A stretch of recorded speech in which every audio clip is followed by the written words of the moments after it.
Hey there everybody, welcome to Bagza Tech's Tech Made Simple. So today I'm going to be showing you how to input and output in Python. So first thing, I'll just write a command that it will say how to input and output, and then we'll continue. Since you know in Python we do not have to write a lot of code in order to output or input. It's just simple things. You can even output or input using a single statement only. So first thing, I will introduce you to this function called print. So this print function is the one that we use to output everything in Python.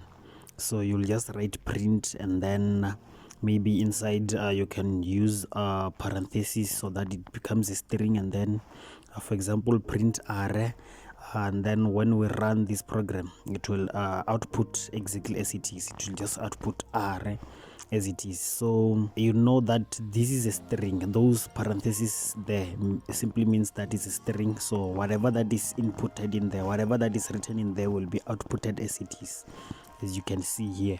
So I will also put another print statement under this one, which I will say print A, and then I will run it. As you can see, it's outputting A. So but it will be different if we do not use parentheses. So let me show you how different it will be. So now you can see I used only A inside the print, so it's giving me an error saying that A is not defined. So what we'll have to do is to go back and declare a variable called A and assign it to a value. So we'll assign it to a value of a string called bugs, and then as you can see now it's outputting bugs just by introducing a variable called A and then printing it out. So that's how it is.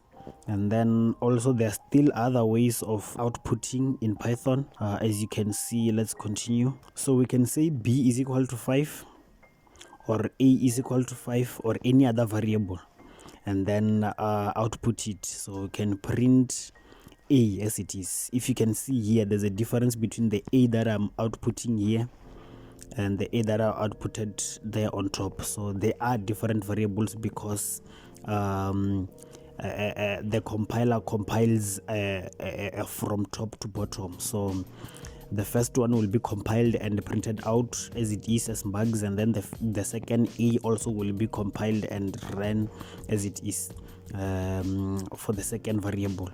So you can see if I will change B there on bugs, still it will just output as it is, but then the only difference is that I changed the variable.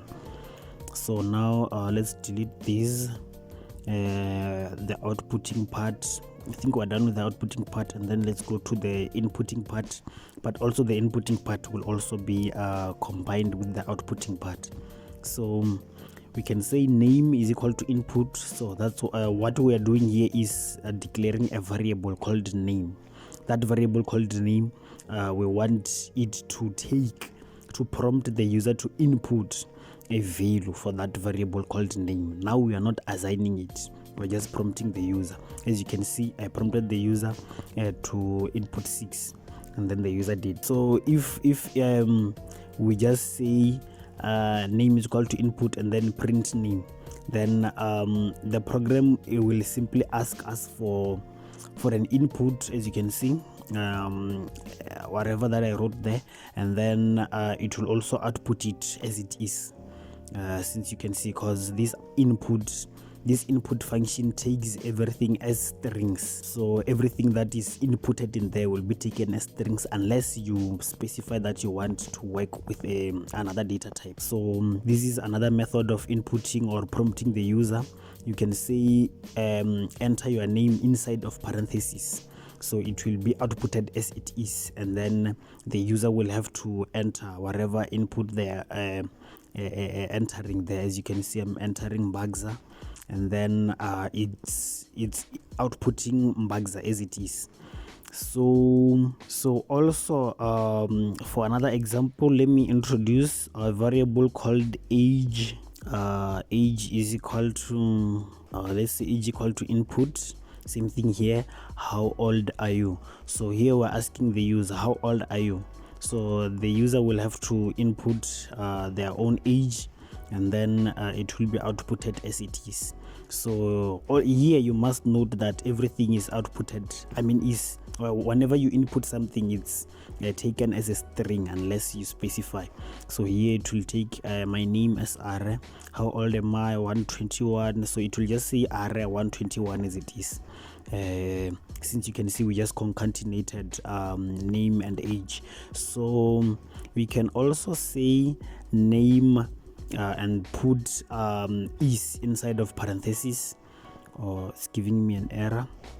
We can put is inside of parentheses and then say plus age. So what we can do is just to my error, I forgot to put a plus sign between name and is, so that it's concatenated well. Now you can see there's no error. Enter your name. My name is Are. How old are you?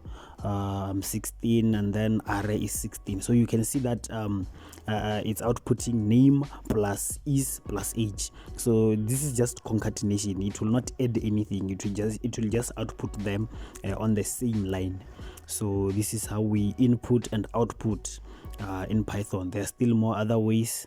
So now let me try and show you how to specify the data type that you want to capture, the data type that you want to use when you are inputting. So we can say name is equal to input, and then let me just introduce another variable also. BAB is equal to input. So here still the output is, the input is being taken. The user will be prompted to enter a name and that variable called BAB. So as you can see, print name plus BAB. So it will just output these things as they are. So let's prompt 5 and 6. So 5 and 6, input 5 and 6, and then print name, print 5 plus 6. It will not output 11 as the result. It will just output 5 6 as it is, because it is a string. Since you know a string will always be outputted as it is, it will not change. So in order for you to specify the data type that you want to use, you will have to say int and then put that input inside the parentheses of that data type, which is int for now. And then you can see how I put it everywhere. So that and then when I prompt the user, he enters 5 and 5, and then it gives me the results as 10. Now it's no longer giving me 5 and 5 or 5 and 6 or how as it is.